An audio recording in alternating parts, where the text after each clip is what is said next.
semuanya, para pejuang PTN. Gimana nih semua kabarnya? Apa lagi pusing mikirin eligible yang kalian masih bingung jurusan apa yang mau kalian ambil atau mungkin kalian masih bingung kampus apa yang mau kalian ambil? Nah, kali ini kita akan bahas nih trip SN tripnya untuk bisa lolos di SNBP. Kalau dulu namanya SNMPTN ya.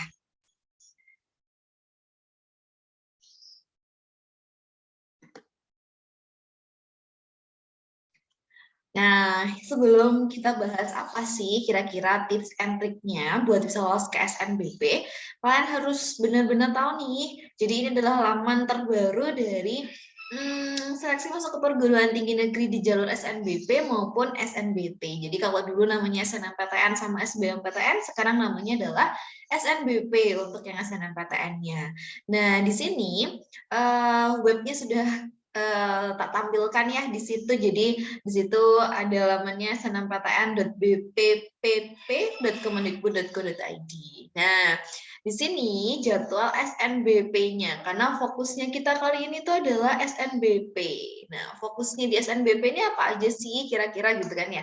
Jadi kalau mungkin untuk yang di kota sekolah pembuatan akun ini harusnya sudah kalian lakukan bagi siswa-siswa yang sudah lolos di eligible. Nah, untuk yang di PDSS dan SNBP-nya, sekarang kalian ada di tahap pendaftaran SNBP. Nah, besok tanggal 14 itu merupakan hari di mana kalian akan melakukan pendaftaran SNBP 14 sampai 28 Februari dan pengumumannya nanti akan ada di tanggal 28 Maret 2023. Oke, udah pada kepo nih ya, kira-kira apa sih tips and triknya atau mungkin masih pada bingung atau mungkin masih pada galau, kira-kira apa sih yang mau aku lakuin, aku masih bingung kampus A atau kampus B ya, kira-kira gitu kan ya. Oke, next. Jadi yang pertama yang harus benar-benar kalian lakuin, jadi ada kira-kira ada mungkin sekitar 6 ya, atau mungkin nanti bisa tak tambahin kalau misalkan nanti ada yang mungkin kemarin lupa nggak tak masukin di PowerPoint-nya gitu kan ya. Oke, yang pertama kalian harus mengumpulkan data nilai dan peringkat seluruh siswa di sekolah kalian. Jadi kalau kalian sudah ada nih pengumuman bahwa kalian adalah siswa eligible yang mana kalian bisa mendaftar di SNBP gitu ya pada tanggal 14 gitu kan ya. Nah, di sini tugas kalian yang pertama adalah kalian harus mengumpulkan kira-kira siapa yang di atas peringkatnya di atas kalian sama yang di bawahnya kalian. Jadi misalkan nih, kalau kalian peringkatnya 30 dari 80 siswa, berarti kalian harus benar-benar tahu 80 itu rankingnya berapa dan nilainya berapa. Buat apa sih Kak kira-kira kok aku harus mengumpulkan semuanya, yang penting aku kan eligible gitu kan. Enggak, karena itu nanti akan berguna untuk kalian bisa tahu kira-kira teman kalian yang nanti akan jadi pesaing kalian itu nanti ada di mana letak posisinya dan kira-kira akan mendaftar di jurusan apa, sama atau tidak dengan kalian. Itu adalah fungsinya. Oke, jadi itu ya yang pertama adalah kumpulkan data nilainya. Yang kedua, sekarang kalian bisa kumpulkan data alumni yang lolos di jalur SNBP. Atau kalau mungkin misalkan kita mengacunya pada tahun-tahun sebelumnya adalah SNMPTN. Jadi kalian harus mengumpulkan data sebanyak-banyaknya. Jadi kenapa sih Kak harus butuh data itu gitu kira-kira? Karena Kakak punya case nih, jadi pernah punya ada yang konsultasi nih terkait dengan SNMPTN kalau dulu gitu ya. Tapi dia pengennya kedokteran gigi, sementara tahun sebelumnya nggak ada alumni yang lolos. Tapi ternyata setelah kita mencari data tahun-tahun sebelumnya, 5 tahun sebelumnya ada yang pernah diterima di pendidikan dokter gigi. Dan itu ada di kampus UNER kalau tidak salah waktu itu. Nah, akhirnya kita mencoba untuk memberanikan diri, melihat peringkat di sekolahnya, akhirnya kita berani untuk mendaftar di situ dan ternyata bisa lolos.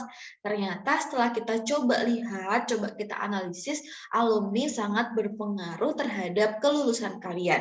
Jadi karena SNBP sebenarnya sama juga dengan SNMPTN ya, jadi menggunakan nilai rapor dan juga prestasi. Nah, oke. Sekarang yang ketiga.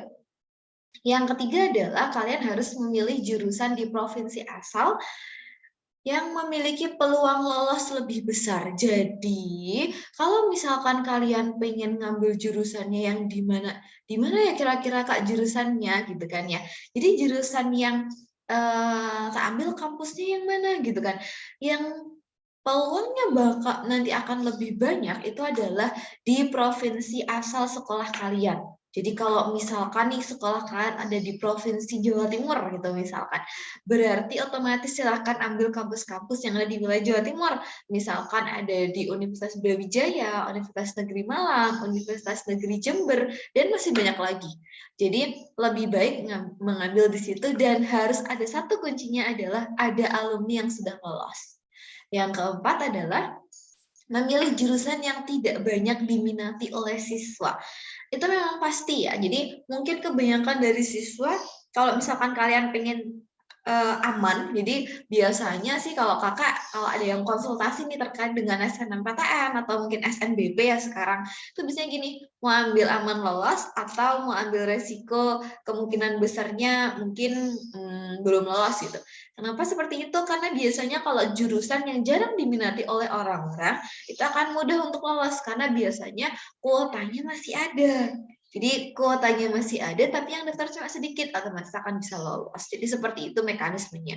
Tapi misalkan gini, Kak, tapi kan aku pengen jurusan yang favorit, misalkan aku pengen ambil farmasi nih, Kak, atau mungkin kedokteran, atau mungkin teknik gitu, Kak, gitu. Gimana ya, Kak, biasanya kalau seperti itu? Kalau seperti itu, kuncinya ada di mana? Kuncinya ada di tadi, ranking kalian ada di posisi mana, adakah pesaing kalian di sekolah kalian, alumni kalian yang lolos ada berapa. Jadi nanti tak kasih contoh case-nya gitu kan ya. Terus yang kelima, daftar SNMPTN mendekati akhir-akhir penutupan. Jadi maksudnya kenapa sih harus daftar SNBP-nya mendekati akhir-akhir penutupan? Karena kalau kalian daftarnya di awal-awal, kalian kadang itu banyak siswa yang berubah pikiran. Aku mau daftar di sini tapi nggak jadi, aku mau daftar di sini tapi nggak jadi. Akhirnya apa? Yang sudah kalian planningkan di awal itu udah berubah total. Jadi misalkan nih, kalian peringkat 30 tapi peringkat 27, 28 atau mungkin di atas kalian semuanya mendaftar di teknik yang sama dengan kalian. Padahal sebelumnya enggak. Nah, itu nanti akan merugikan kalian ke depannya karena ranking juga akan mempengaruhi lolos atau tidaknya kalian. Nah, jadi seperti itu ya. Jadi mendaftarnya jangan buru-buru. Jadi jangan buru-buru daftar, tapi kan pelan-pelan aja. Tapi ya jangan sampai hamin 1 jam, hamin 2 jam, jangan ya. Kalau bisa hamin 1 hari sebelum penutupan sudah mendaftar. Seperti itu. Yang terakhir nih, pastikan tidak ada teman yang memilih jurusan yang sama dan kampus yang sama. Jadi poin pentingnya adalah kampus yang sama ya. Jadi usahakan jangan menggunakan kampus yang sama dengan jurusan yang sama. Kecuali sekarang tak kasih contoh case-nya. Case-nya adalah misalkan di sekolah A itu ada alumni yang lolos di teknik sipil sebanyak 3 orang. Tetapi di sekolah kalian itu yang ingin mendaftar di teknik sipil ada 4 orang. Berarti otomatis nantinya yang akan kemungkinan lolos untuk tahun selanjutnya atau di waktu tahunnya kalian itu adalah 3 orang. Berarti 1 orang gimana Kak? 1 orang kemungkinan tidak akan lolos. Terus berarti kira-kira yang nggak lolos itu yang gimana Kak? Nah, logikanya yang tidak lolos itu adalah yang peringkatnya lebih rendah. Jadi mungkin untuk mengambil amannya, kalian yang peringkatnya jauh di bawah teman kalian, lebih amannya adalah mencari jurusan lain atau mungkin jurusan yang sama tapi di kampus yang berbeda.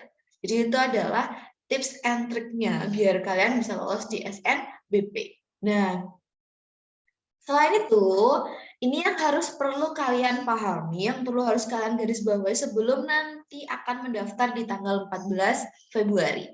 Nah, apa sih yang harus kalian pahami? Yang pertama di sini nih. Nah, kalian kan pasti ada di jurusan IPA, IPS maupun bahasa. Nah, di sini nanti kalian dapat memilih 2 program studi. Jadi, 2 program studi ini boleh dalam 1 PTN atau 2 PTN. Kalau misalkan kalian ingin mengambil di provinsi sekolah yang sama, kalian boleh memilih 2 PTN, masing-masing 1 PTN, 1 program studi, atau misalkan kalian pengen ambil di luar provinsi kalian sekolah, otomatis kalau kalian mau ambil satu kampus di luar provinsi, itu hanya boleh mengambil satu program studi. Tapi kalau pengen ngambil 2 kampus, berarti yang satunya wajib ada di provinsi asal kalian. Jadi sistemnya harus seperti itu kalau kalian mau memilih 2 program studi dengan 2 kampus. Jadi kalau kampusnya yang satu sudah ada di luar provinsi kalian, maka yang satunya lagi wajib di wilayah provinsi kalian. Jadi seperti itu ya teman-teman. Jadi kalian harus mulai memikirkan kira-kira mau ambil jurusan apa dan kampusnya di mana, karena sebentar lagi kalian udah akan melakukan pendaftaran untuk bagi-bagi siswa yang eligible. Terus selanjutnya, hati-hati sama case di mana kakak tingkat yang sudah lolos di SNMPTN tapi nggak diambil. Itu akan terancam terblacklist oleh kampus dan jurusan yang ada di mana kakak kelas kalian sudah lolos. Jadi hati-hati ya teman-teman semuanya, harus benar-benar tahu kira-kira kakak kelas kalian ambil nggak ya kemarin, atau mungkin ada yang nggak ngambil ya, kira-kira kebetulan atau enggak. Nah, itu harus benar-benar diperhatiin. Sama ini nih, bagian portofolionya ada 11 jenis. Jadi, di situ sudah ada 1 sampai 11 jenis portofolio. Jadi, bagi kalian yang mau ambil jurusan-jurusan yang berbau seni atau mungkin olahraga, kalian harus mempersiapkan portofolionya. Jadi, seperti itu. Nah, ini nih, sekedar bagi tips ya, kadang-kadang kalian lupa tidak cek di daftar PTN. Jadi ini adalah daftar perguruan tinggi.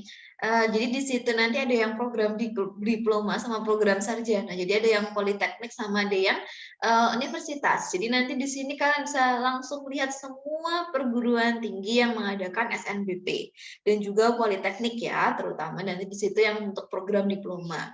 Nah, kalian bisa masuk ke webnya tadi yang di webnya yang BPPP, yang mana nanti di situ kalian bisa klik pada bagian daftar PTN-nya. Nanti di situ ada list semua daftar PTN-nya seperti ini tampilannya nih di awal-awal. Terus yang kedua nanti sistemnya akan seperti ini. Nah, ini kalau misalkan kalian klik universitasnya, nah ini kakak klik Universitas Indonesia gitu kan ya, yang akan muncul adalah seperti ini. Nah, kalian bisa melihat daya tampungnya ada berapa dan jumlah peminat tahun sebelumnya itu ada berapa. Nah, di sini udah ada keterangannya kira-kira membutuhkan portofolio atau enggak gitu kan ya. Jadi di sini kalau kalian lihat di situ, contoh yang paling pertama ya, yang paling favorit ya, pendidikan kedokteran. Di situ ada 50 dengan di situ peminatnya ada 1.242. Jadi bayangkan itu perbandingannya 1 banding berapa gitu kan ya. Jadi sangat ketat sekali kalau ada di jurusan-jurusan seperti kedokteran, terus habis itu teknik sipil, arsitektur, statistika itu biasanya merupakan jurusan-jurusan yang favorit gitu kan ya.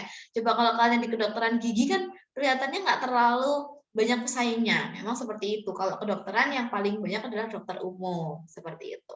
Nah, nanti kalau misalkan kalian klik bagian pendidikan dokternya akan muncul seperti ini, teman-teman.